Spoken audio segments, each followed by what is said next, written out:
Take a look at my save file. I don't have the crazy duplicates or game-changing divine epiphanies. My Tressa is level 40 with no potentials unlocked. You can get 500k too, and let me show you how. Without a doubt, Tressa, Cassius, and Mika is the meta team. They are 4-star characters used by the top of the leaderboard, and for good reason. Top players have spent hours and gotten lucky, optimizing their perfect 4 divine copy save files. And it feels like we have to copy that exactly just to get to 500k, but we actually don't. I just cleared 500k with even fewer duplicated cards and hardly any divine epiphanies, just by knowing why and how this team works. So 2 Shadow Reload copies and 1 Dice Trick upgrade should be manageable for everyone to get, right? Of course, more is better and makes it easier. First, we'll talk about the Great Rift and their 2 phases. In phase 1, the boss summons a lot of minions. If you fail to kill these minions, they clutter your entire hand with these 2-cost cards that stay in your deck. It basically kills your efficiency. That's why AoE clears matters, but you still need a bit of single target damage to kill the boss quickly. Let me explain. You are given 10 turns to kill the boss, but you can transfer up to 5 extra turns if you kill him fast enough. This is actually really important because phase 1 score has a cap. No matter how many turns you take to kill the boss, finishing phase 1 caps at 160k on hell difficulty. That's why transferring 5 turns to phase 2 actually matters, because phase 2 does not have a cap. That's where you actually score. So good phase 1 characters are Yuki, Meilin, Calliope, Haru, Veronica, even Luke, Hugo, Rin. I'm just stating almost all the DPS characters. If you have Forbidden Card Ecstasy, use it. It helps a lot. You can also abuse Eternal Hunger here because the boss mechanic replaces and discards all cards in your hand, which helps to get rid of Eternal Hunger so you can draw it again for its effects. You would need Nia or Precision Aim to make it work multiple times. So the goal here is to kill the boss in 5 turns or less, and then transfer the maximum up to 5 turns to phase 2, and that's it. So my phase 1 team, I use Amir, Calliope, Veronica. They aren't optimized, but it gets the job done. If you're struggling to kill the boss and it summons in 5 turns, then I would suggest that you do hard mode. A lot of people don't know this, but you can actually get 500k on hard difficulty. The boss and summons have lower health, and if you're lacking damage, you can kill them easily here. The difference is that killing the boss on phase 1 in hell difficulty will cap you at 160k score, but then on hard difficulty, you're capped at 100k score. But with the extra turns you get from killing the boss faster, you can actually catch up easily. I transferred 4 turns on hard versus 2 turns on hell. With those extra 2 turns in phase 2, it made up for the 60k gap and more. So do hard if you can't consistently transfer 5 turns on hell. Alright, phase 2, Tressa, Cassius, Mika, the whole point of this video. The phase 2 boss mechanic is if you hit him more than 7 times in 1 attack card, the 8th, 9th, 10th, and following hits will do reduced damage. That's why Meilin isn't as strong here. But Tressa? She creates multiple 0-cost 1-hit cards. Same with Luke if you use him, but Tressa is easier here. Each dagger is a separate card, separate hit, so we can ignore the damage reduction mechanic. Plus Tressa's daggers applies Agony, which helps us to score even more points per turn. Cassius' role here is to complete quests to get morale buffs and use 000. So 000 is an attack card that gains 40% damage for every attack card used this turn. With all the 0-cost shadow daggers that Tressa is throwing out, we can easily complete Cassius' quest and also gain damage for 000 itself. We're looking at maybe 1000% damage, which translates to about 1000 score with each throw of the 000 attack card. So Mika's role here is to heal Tressa with skill cards, which generates even more daggers. So with this team, you don't have to worry about the boss mechanics.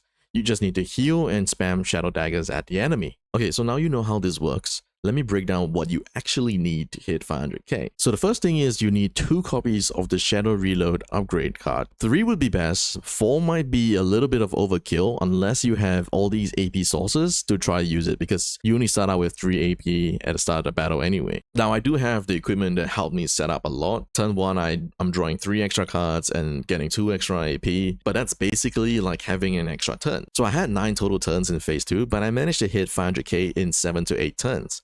If you get 10 turns with this equipment, you're clearing it easily. But you don't need this gear. It just makes it a lot smoother. The second thing that you need is levels, potentials, and gears on your character. This is what you can control, unlike the save file RNG. So to start off, Tressa. My Tressa is level 40, has no potentials, but leveling her to level 50 or 55 will help her a lot since Agony scales with attack. So the community found that Agony scales with 3 things, right? Attack stat, damage over time substats on your memory fragment gear, and vital attack with the epiphany that increases your agony damage by 50% for 1 turn.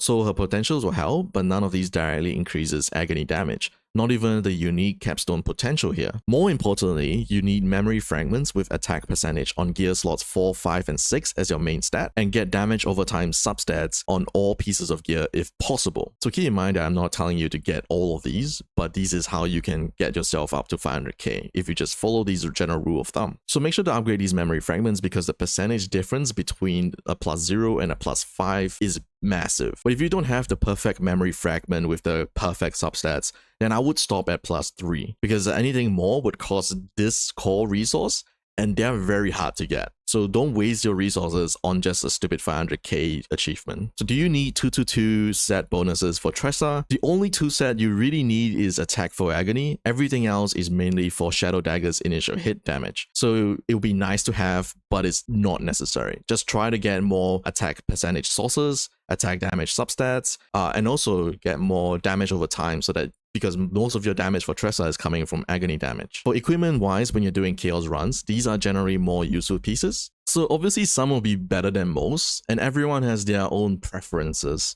But for me, this is my video, I would say ideally you would want to get Tentacles of Chaos as your attack equipment. For your defense equipment, I would try to look for the Rocket Adorned Cape, just so you can get draw 1 at the start of turn. This will help you not have a dead first turn, just spending it on upgrades. And for the accessory, there isn't that many good accessories. You could aim for this accessory that reduces your AP cost at the start, or you could just go for more damage. But you know, some people might say that you go for Intellect of Chaos or the exhaust equipments. Just go with whatever you can get. So for Tressa's Epiphany, you obviously want to have Shadow Reload upgrade that gives you 1 dagger every time you heal with a skill card. Take note that it's only with a skill card and not with an attack card, so you can duplicate this and get more Shadow Daggers depending on how many of these upgrades you have. The next important one will be your Curse skill card. Ideally, you want to have the Epiphany that for 1 turn, when using skill cards, you apply Agony to random enemies. This is because when you allow you to apply Agony when you use Cassius card as well, like all of those 000s and straights and full houses that you're gonna use will also apply Agony with just by using it. The next best one is tied between the upgrade where inflicting Agony with a card can add an Agony to the target, or even the for 1 or 2 turns when using attack cards you get 1 Agony. So it also affects 000, but the first one actually affects your heal cards that you use and just everything in general. Even the boss, when it gives you that little card and then you have to use it to draw other cards, when you get Curse and you use it straight away, using this card will still apply an extra stack of Agony. So that's a really nice combo to have. I would also say that Vital Attack is only important if you have the 50% Agony damage increase, because that will let you go from 60 damage per agony hit to 90 damage per agony hit. Maybe even more if you have higher attack and damage over time. The alternative is the Vital Attack that plus 10% damage per target's agony. Now for Unshift Dagger, I prefer the Exhaust or the Upgrade Epiphanies just so I could thin out my deck and focus more on using 0-cost cards that heals or draw cards. So for Cassius, I have him on level 60. This is actually by accident because I was trying to get him to level 50, then promote him to get his unique potential. But I made a mistake. I might as well just use these because never really have a chance to. Oh my god, that's... Oh my god. I didn't mean to do it to level 60. I just meant to promote him. I was going to keep him at level 50, and I think level 50 is where you want him at because you need level 50 and then promote him once to get his unique potential. His unique potential is when you complete the quest, you get 1 morale, which is huge. It's a free buff that you're going to get easily every turn. So for his memory fragments, you want to go for the standard DPS sets, which is your 222, 12% attack Black Wing, Curse Corpse that does more damage to your targets inflicted with Agony, and finally the Executioner's 2 that increases your crit damage. For the main stats, you want to go for critical chance on Ideal, which is your 4th slot. On the 5th slot, you want to go for instinct damage, and the 6th slots, you want to have attack percentage. For the substats, you want to have crit damage, crit chance, and attack stats. For equipments you can find in your Chaos run, in general, these are the choices. So personally, I would still go with Tentacles of Chaos. All 3 of your characters having Tentacles of Chaos do stack with each other, giving each of your characters 24%? 24% quick maths for your attack in total, which is really good because just getting more attack stat is really helpful for your DPS. But you can also go with the RFS 17, which increases your crit chance of 000. Crit is honestly one of the strongest way to get more damage, and more damage equals to more score in the phase 2.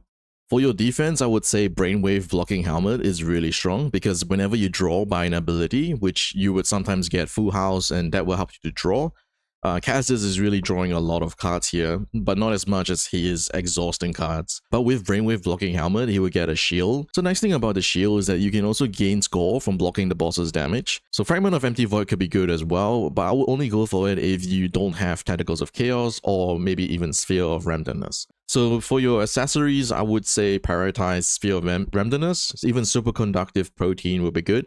Even going out with damage would be good. You'll start to notice that the equipment will start to look the same for all these characters. So let's talk about his epiphanies. Dice Trick is probably the one card where you want to prioritize getting the correct epiphany on it. So you want to go for the upgrade that when the quest is completed, you create one quest card.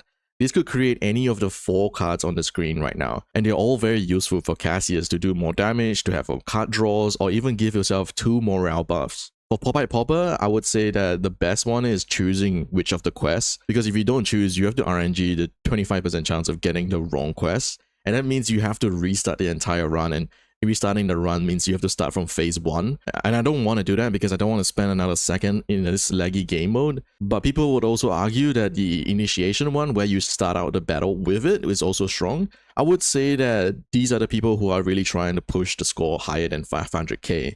So for them, every turn counts, but since we're only going for 500k and we don't really want to restart, I would say go for the one that lets us choose and then use Joker to pick out the card when we need it. Finally, for Devil Dice, ideally you want to go for the 0 cost draw 1, but I really feel like this is not actually important. You can still go for the 1 cost draw 1, it's fine. I forgot to mention Shuffle, but for Shuffle, you can choose the select up to 5 cards from the discard pile and then bring it back to your draw pile. This is good. There is no one that I would say that is the best that you really must go for.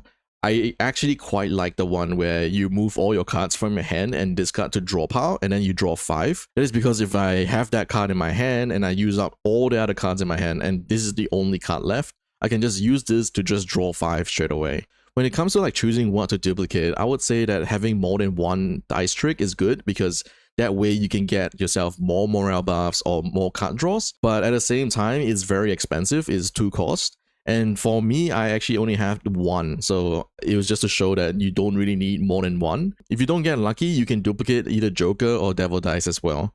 When you want to talk about card removals for Cassius, make sure to only remove like his 2 cost and 1 cost attack cards. You want to keep the heal for Tressa's Shadow Daggers. Next we have Mika, and her potentials are somewhat important because you want to be healing a lot since healing gives scores as well. For memory fragments, you just go for your basic 2-2, which is defense for bigger heals, Seth Scarabs for more heals. It doesn't matter what the other last 2 is actually. But more importantly for Mika, because she gives you so much heal, she gives you AP, the only thing that Mika is lacking is to draw cards.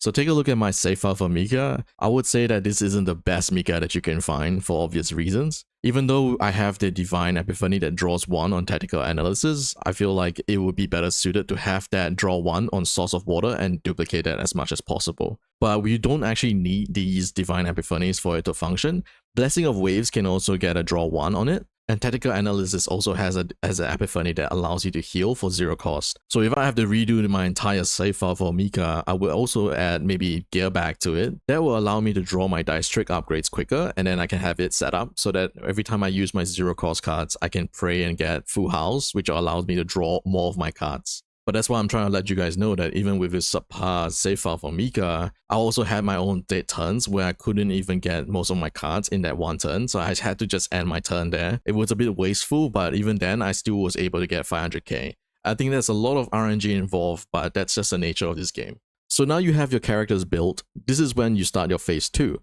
and this is how I generally prioritize when playing.